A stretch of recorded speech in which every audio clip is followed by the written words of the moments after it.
ஃபோட்டோகிராஃபிக்கு நீங்கள் புதுசு அப்படின்னா one of the first doubts வந்து இமேஜ் குவாலிட்டி செட்டிங்ஸ் வந்து நம்ம கேமரால என்ன வைக்கிறது. ரெண்டு மெயினான ஆப்ஷன் இருக்கும். ஒன்று வந்து ரா ஃபார்மேட், இன்னொன்று வந்து ஜேபெக் ஃபார்மேட். இதில் எதை சூஸ் பண்ணுறது, எதை சூஸ் பண்ணால் ஈஸியாக இருக்கும், எதை சூஸ் பண்ணால் நம்மளால நிறைய ஃபோட்டோஸ் அட் டைம் வந்து எடுக்க முடியும், அண்ட் ஒரு ஃபோட்டோகிராஃபராக எது வந்து குவாலிட்டி பெட்டராக இருக்கும் அப்படின்ற டவுட்ஸ் எல்லாம் இருக்கும். இது எல்லாமே இந்த வீடியோவில் நம்ம வந்து கிளியர் பண்ணுவோம். நீங்கள் வந்து ஒரு பிகினர் ஃபோட்டோகிராஃபராக இருக்கீங்க அப்படின்னா உங்கள் ஃபோட்டோகிராஃபியோட பர்பஸ் என்ன, நீங்கள் ப்ரொஃபஷனல் போகிறீங்க இல்லை நீங்கள் வந்து லீஜர்லியாக ஃபன்னாக எடுக்கணும்னு நினைக்கிறீங்க, இது ரெண்டுக்குமே எந்த குவாலிட்டி செட்டிங்ஸ் வந்து சூட்டபிளாக இருக்கும் அப்படின்றத இந்த வீடியோவில் பார்க்கலாம். அண்ட் லைவாக ஒரு இமேஜை வந்து நம்ம ஃபோட்டோ எடுத்து அதை வந்து நம்ம எடிட்டிங்கில் போய் அதோட டிஃபரன்சஸ் வந்து என்ன இருக்கு அப்படின்றதையும் நம்ம வந்து பார்க்கணும். அண்ட் இந்த வீடியோவை எண்டு வரைக்கும் பார்த்தீங்க அப்படின்னா 4 போனஸ் டிப்ஸ் வந்து நான் வந்து இது சம்பந்தமாக ஷேர் பண்ணுவேன். ரா இமேஜையும் ஜேபெக் இமேஜையும் கம்பேர் பண்ணும்போது ஒரு ஷாக்கிங்கான டிஃபரன்ஸ் வந்து எடிட்டிங்கில் வந்து நான் வந்து உங்களுக்கு காமிக்கிறேன். எடுத்த உடனே சிம்பிளாக இதுக்கு நான் ஒரு பதில் சொல்லிடுறேன். உங்களுக்கு வந்து ஹை குவாலிட்டி வேணும், எடிட்டிங் நீங்கள் ஜாஸ்தியாக பண்ண போறீங்க, அந்த கண்ட்ரோல்ஸ் உங்களுக்கு வேணும், ப்ரொஃபஷனல் ஃபோட்டோகிராஃபி பண்ண போறீங்க அப்படின்னா நீங்கள் வந்து சிம்பிளாக ரா சூஸ் பண்ணிட்டு போகலாம். இல்லை உங்கள் ஃபோட்டோ எடுத்துட்டு நீங்கள் straight out of the camera, SOOC அப்படின்னு ஒரு டேர்ம் இருக்கு, நீங்கள் அப்படி யூஸ் பண்ணணும்னு நினைக்கிறீங்க, அதை டேரெக்டாக பிரிண்ட் பண்ணணும்னு நினைக்கிறீங்க, இல்லை உடனே ஷேர் பண்ணணும்னு நினைக்கிறீங்க, அண்ட் உங்கள் ஸ்டோரேஜ் சைஸ் வந்து ரொம்ப ஆக்கிபை ஆகக்கூடாது அப்படின்னு நீங்கள் நினச்சிங்கன்னா நீங்கள் ஜேபெக் யூஸ் பண்ணலாம். நீங்கள் இமேஜ் குவாலிட்டி செட்டிங்ஸ் வைக்கும்போது 2 ஆப்ஷன் இருக்கும். ஒன்று வந்து ரா இமேஜ், இன்னொன்று வந்து ஜேபெக். அண்ட் நான் இது வரைக்கும் என்னோட எக்ஸ்பீரியன்ஸில் 14 இயர்ஸில் வந்து ரா இமேஜ் மட்டும்தான் எடுத்திருக்கேன். இது ஏன் அப்படின்னு சொல்றதுக்கு முன்னாடி நம்ம ரா அண்ட் ஜேபெக் உண்டான மெயின் டிஃபரன்சஸ் வந்து பார்க்கலாம். ரா ஃபைல் ஃபார்மேட் அப்படின்றது நீங்க ஒரு போட்டோ கேப்சர் பண்ணும்போது உங்க கேமரா சென்சர்ல என்னென்ன டீடைல்ஸ் எல்லாம் ஸ்டோர் ஆகுதோ அது எல்லாமே அப்படியே ஒரு ஃபைலா கொடுக்குறது தான் ரா ஃபார்மேட். இதுல எந்த விதமான கம்ப்ரெஷனோ இல்ல ப்ராசஸிங்கோ நடக்காது. அண்ட் ஒரு ரா ஃபார்மேட் ஃபைலை வந்து நீங்க வந்து ஏதாவது ஒரு சாஃப்ட்வேர், இதுக்குன்னு உள்ள சாஃப்ட்வேர் வச்சு தான் நீங்க ஓபன் பண்ண முடியும். ஓபன் பண்ணி அதை வந்து நீங்க வந்து கரெக்ஷன் பண்ணணும், எடிட்டிங் பண்ணிட்டு திருப்பி அதை ஜேபெக்கா கன்வெர்ட் பண்ணி இல்ல மற்ற ஃபைல் ஃபார்மேட்டா கன்வெர்ட் பண்ணி தான் நீங்க யூஸ் பண்ண முடியும். டைரக்டா ராவா யூஸ் பண்ணி. இதுவே ஜேபெக் ஃபைல் ஃபார்மேட் பாத்தீங்கன்னா இது வந்து ஒரு யூனிவர்சல் ஃபைல் ஃபார்மேட். இது வந்து கம்ப்ரஸ்ட் ஃபைல். ரா அளவுக்கு டீடைல்ஸ் வந்து ஃபுல்லா கேப்சர் ஆகலனாலும் நிறைய டீடைல்ஸை வந்து மர்ஜ் பண்ணி ஃபிளாட்டன் பண்ணி ஒரு இமேஜ் ஃபார்மேட்டா அது வந்து கொடுக்கும். இது வந்து ரா அளவுக்கு ஹை குவாலிட்டி இல்லைனாலும் still very good quality. And நீங்க வந்து டைரக்டா அதை பிரிண்ட்டுக்கு வந்து நீங்க யூஸ் பண்ணலாம். இப்போ இது நம்ம கேமரால எங்க இருக்கு அப்படின்னு பார்க்கலாம். நீங்க கேமரா ஓபன் பண்ணி ஒன் ஆஃப் த ஃபர்ஸ்ட் ஆப்ஷன்ஸ்லேயே வந்து இமேஜ் குவாலிட்டி அப்படின்றது இருக்கும். அது நீங்க கிளிக் பண்ணி உள்ள போனீங்க அப்படின்னா மேல வந்து ரா அப்படின்னு ஒரு செட் இருக்கு, கீழே வந்து ஜேபெக் அப்படின்றது ஒன்று இருக்கு. இது ரெண்டு கடியில திருப்பி நிறைய ஆப்ஷன்ஸ் இருக்கு. இப்போ ரா கீழே பாத்தீங்கன்னா ரா அண்ட் சி ரா அப்படின்னு இருக்கு. இதுக்கு முன்னாடி வந்த கேமராலாம் ரா, எம்ரா அண்ட் எஸ்ரா அப்படின்னு இருக்கும்.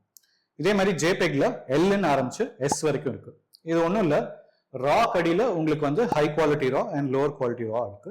அதே மாதிரி ஜேபெக்ல higher quality JPEG and lower quality JPEGs இருக்கு. ஃபர்ஸ்ட் ரா ஆப்ஷன்ஸ் வந்து பார்க்கலாம். இப்போ ரா கடியில நமக்கு வந்து ரா அண்ட் சி ரா அப்படின்னு ஒன்று இருக்கு. ரா இமேஜை கம்பேர் பண்ணும்போது சி ரா அப்படின்ற இமேஜ் வந்து கொஞ்சம் ஃபைல் சைஸ் வந்து கம்மியா இருக்கும், கொஞ்சம் ரா கம்பேர் பண்ணும்போது டேட்டா வந்து கம்மியா இருக்கும். இப்போ இது ரெண்டையும் கம்பேர் பண்ணி பார்த்தீங்க அப்படின்னா ஃபர்ஸ்ட் மேஜர் டிஃபரன்ஸ் வந்து ஃபைல் சைஸ். இப்போ வந்து ரா இமேஜ் வந்து ஆல்மோஸ்ட் 25 MB வந்து ஒரு ஃபைல் வரும். கம்ப்ரஸ்ட் ரா வந்து அதுல இருந்து ஆல்மோஸ்ட் ஹாஃப் தான் வருது. ரெண்டாவது டிஃபரன்ஸ் நீங்க பாத்தீங்கன்னா நல்லா ஜூம் பண்ணி பார்க்கும்போது கம்ப்ரஸ்ட் ரா வந்து ரா கம்பேர் பண்ணும்போது கொஞ்சம் டீடைல்ஸ் வந்து கம்மியா இருக்கு. இதுதான் பேசிக் டிஃபரன்ஸ். இதுல ஒரு அட்வான்டேஜ் அப்படின்னு பாத்தீங்கன்னா நீங்க வந்து அட் டைம் வந்து ஒரு கார்டு தான் வச்சிருக்கீங்க அப்படின்னா நீங்க வந்து இன்னும் நம்பர் ஆஃப் ஷாட்ஸ் இன்க்ரீஸ் பண்றதுக்காக நீங்க வந்து கம்ப்ரஸ்ட் ரா வந்து மூவ் பண்ணலாம். அடுத்து நம்ம வந்து ஜேபெக் ஆப்ஷன்ஸ் வந்து பார்க்கலாம். சிம்பிளா சொல்லணும் அப்படின்னா இந்த எண்ட்ல வந்து லார்ஜ் ஜேபெக்னு ஒன்று இருக்கு. அது வந்து கம்ப்ரஸ்டா இருந்தாலும் ஸ்டில் ஹை குவாலிட்டி தான். அதை கம்பேர் பண்ணும்போது இந்த எண்ட்ல வந்து S3, S2 அப்படின்ற இருக்கிற ஸ்மாலர் சைஸ் ஜேபெக்ஸ் எல்லாம் ஃபைல் சைஸ் வந்து ரொம்ப கம்மி. இன்னும் கம்ப்ரெஷன் குவாலிட்டி வந்து ஜாஸ்தியா வந்து கம்ப்ரெஸ் ஆகி உங்களோட குவாலிட்டி ஆஃப் இமேஜ் வந்து கம்மியா இருக்கும். இதோட அட்வான்டேஜ் அப்படின்னு பாத்தீங்கன்னா ஸ்மால் சைஸ் ஜேபெக்ஸ் வந்து நீங்க இன்னும் நிறைய போட்டோ ஷூட் பண்ண முடியும். அண்ட் நீங்க வந்து எடிட்டிங் எதுவும் பண்ணல, ஒருத்தங்களுக்கு வந்து ஃபேமிலியில போட்டோ எடுக்கிறீங்க இல்ல ஃபன்னா போட்டோ எடுக்கிறீங்க, ஜஸ்ட் ஷேர் பண்ணா போதும் அப்படின்னா S3 நீங்க வச்சா போதும். உங்களால டிசிஷன் எடுக்க முடியல, எனக்கு ராவும் வேணும் ஜேபெக்கும் வேணும்னா இது ரெண்டுமே நீங்க வந்து ஆப்ஷனா வச்சுக்கலாம். ஸோ மேல வந்து எனி டைப் ஆஃப் ரா நீங்க சூஸ் பண்ணிட்டு கீழே வந்து அதுக்குண்டான ஜேபெக் சூஸ் பண்ணீங்க அப்படின்னா நீங்க ஒரு போட்டோ எடுக்கும்போது அதோட ராவும் வந்து ஸ்டோர் ஆகும், உங்களுக்கு ஜேபெக்கும் வந்து அதுல வந்து ஸ்டோர் ஆகும். இதில் ஆப்வியஸா அட்வான்டேஜ் வந்து இன்கேஸ் நீங்க எடிட் பண்ணணும்னு தோணுது இல்லை உங்களுக்கு ஹையர் குவாலிட்டி வேணும் அப்படின்னா நீங்க வந்து ரா வந்து ப்ராசஸ் பண்ணி நீங்க வந்து ஜேபெக்கா கன்வெர்ட் பண்ணலாம். இல்ல நான் ரா வந்து லேட்டர் டைம்ல தான் பண்ண போறேன், இப்போ வந்து நான் உடனே இமேஜ் ஷேர் பண்ணணும் அப்படின்னு தோணுச்சுன்னா நீங்க ஜேபெக் ஆப்ஷன்ஸ் ஆடடா வந்து வச்சிருக்கீங்க, அந்த ஜேபெக்ஸை மட்டும் நீங்க உடனே ஷேர் பண்ணிடலாம். இப்போ இந்த ரா அண்ட் ஜேபெக்கு உண்டான டிஃபரன்சஸ் வந்து நம்ம வந்து பார்க்க போறோம். இப்போ அகைன் நம்ம வந்து லைவா ஒரு போட்டோ எடுத்து பார்க்கலாம். ஒரே போட்டோ வந்து நம்ம ரா அண்ட் ஜேபெக் ஃபார்மேட் இது ரெண்டுலையுமே எடுத்து அது உண்டான டிஃபரன்ஸ் வந்து நம்ம பார்க்கலாம்.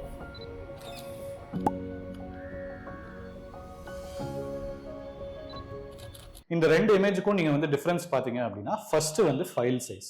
இப்போ ரா இமேஜ் வந்து 25 MB வருது அண்ட் ஜேபெக் வந்து 7 MB தான் வருது. இப்போ நம்ம வந்து ஜூம் பண்ணி பார்க்கலாம். இது வந்து ரா, இதுல வந்து டீடைல்ஸ் வந்து இப்படி இருக்கு. அதே டீடைல்ஸ் வந்து நம்ம வந்து ஜேபெக்ல பார்த்தோம் அப்படின்னா அந்த டீடைல்ஸ் வந்து கொஞ்சம் பிரேக் ஆயிடுச்சு. ஸோ ரொம்ப கிளியரா you can see the difference. இதை நீங்க வந்து உங்க ஃபோன்ல சோஷியல் மீடியால ஷேர் பண்ணும்போதோ இல்லை இன்ஃபேக்ட் ஈவன் வெப்சைட்ல ஷேர் பண்ணும்போதோ உங்களுக்கு டிஃபரன்ஸ் இருக்காது. பட் நீங்க வந்து ஃபோட்டோகிராஃபிக்கு வந்து பிரிண்ட் போடுறீங்க, இல்லை நீங்க வந்து காம்படிஷனுக்கு பெருசா ஃப்ரேம் பண்றீங்க, இந்த மாதிரி பண்ணும்போது கண்டிப்பா இந்த டிஃபரன்சஸ் வந்து விசிபிளா இருக்கும். டைனாமிக் ரேஞ்ச் அப்படின்னு ஒன்று இருக்கு. இப்போ நீங்க வந்து சன்செட் மாதிரி ஒரு போட்டோ எடுக்கிறீங்க அப்படின்னா அதுல பயங்கர பிரைட்டான போர்ஷனும் உங்க இமேஜ்ல இருக்கும் அண்ட் டார்க்கான போர்ஷனும் இமேஜ்ல இருக்கும். இப்போ உங்க கேமரானால எவ்வளவு தூரம் அந்த லைட்ல உள்ள டீடைல்ஸும் கேப்சர் பண்ண முடியுது அந்த டார்க்கஸ்டான பார்ட்லையும் கேப்சர் பண்ண முடியுது அப்படின்றது அதோட டைனாமிக் ரேஞ்சோட கேப்பபிலிட்டி. இப்போ ரா இமேஜ் ஃபார்மேட் வந்து இந்த டைனாமிக் ரேஞ்சை பெட்டரா ஹேண்டில் பண்ணும். அன்கம்ப்ரஸ்டா இருக்கிறனால அதோட டீடைல்ஸ் வந்து இன்னும் அதிகமா வந்து ஸ்டோர் ஆகும். இதை வந்து நம்ம ஜேபெக் ஃபார்மேட்ல கேப்சர் பண்றோம் அப்படின்னா அந்த ரெண்டு டைனாமிக் ரேஞ்சையும் வந்து இமேஜ்ல வந்து அக்யூரேட்டா கேப்சர் பண்ற ஒரு கேப்பபிலிட்டி வந்து ஜேபெக்கு கொஞ்சம் கம்மி. ஸோ இந்த டைனாமிக் ரேஞ்சை வந்து எப்படி ரா ஃபார்மேட் ஹேண்டில் பண்ணுது, எப்படி ஜேபெக் ஹேண்டில் பண்ணுது அப்படின்றத நம்ம லைவா பார்க்கலாம். ஃபர்ஸ்ட் போட்டோல நீங்க பாத்தீங்கன்னா நீங்க அதை யூஸ்வலா என்கவுண்டர் பண்ண ஒரு விஷயம், நீங்க வந்து எக்ஸ்போஷர் அதிகமா வச்சு எடுத்தீங்க, இல்ல பை சான்ஸ் உங்களுக்கு வந்து உங்க இமேஜ்ல இருக்க டார்க்கர் பார்ட்ஸ் வந்து இன்னும் நல்லா தெரியணும் அப்படின்றதுக்காக எக்ஸ்போஷரை இன்க்ரீஸ் பண்ணி எடுத்துட்டு அப்புறமா நம்ம வந்து போஸ்ட் ப்ராசஸிங்ல போய் ரெடியூஸ் பண்ணலாம். ஸோ ஃபர்ஸ்ட் இமேஜ் வந்து பாத்தீங்கன்னா ஜேபெக், இதோட ஃபைல் சைஸ் வந்து அரௌண்ட் 6 MB வருது. ரெண்டாவது வந்து ரா, இதோட ஃபைல் சைஸ் வந்து 30 MB வருது. ஸோ இப்போ நம்ம வந்து இந்த எடிட்டிங்ல வந்து இதோட எக்ஸ்போஜர் வந்து கரெக்ட் பண்ண போறோம். ஃபர்ஸ்ட் நான் ரா இமேஜ்ல வந்து இதோட எக்ஸ்போஜர் வந்து கரெக்ட் பண்றேன். இது வந்து ஆல்மோஸ்ட் ஒரு நார்மல் இமேஜுக்கு வந்து உங்களுக்கு வந்துருச்சு. அதே செட்டிங்ல உள்ள ஒரு ஜேபெக் நான் வந்து ரெடியூஸ் பண்றேன். நீங்க பாத்தீங்கன்னா அது வந்து அந்த எக்ஸ்போஜர் கம்மி பண்றது சரியா ஹேண்டில் பண்ண முடியல. இன்ஃபேக்ட் அந்த இமேஜே வந்து கொஞ்சம் வியர்ட் ஆயிடுச்சு.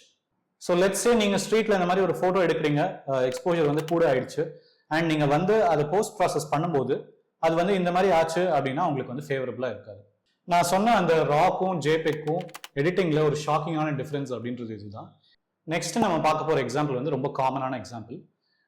இந்த சன்செட் மாதிரி போட்டோ எடுக்கும்போது அந்த கான்ட்ராஸ்ட் வந்து ஜாஸ்தியா இருக்கும். அதாவது பிரைட்டஸ்ட் பார்ட் ஆஃப் த இமேஜும் டார்க்கஸ்ட் பார்ட் ஆஃப் த இமேஜும் அந்த டைனாமிக் ரேஞ்ச் வந்து ரொம்ப கிளியரா தெரியும். அது வந்து raw format and JPEG format எப்படி ஹேண்டில் பண்ணுதுன்னு பார்க்கலாம்.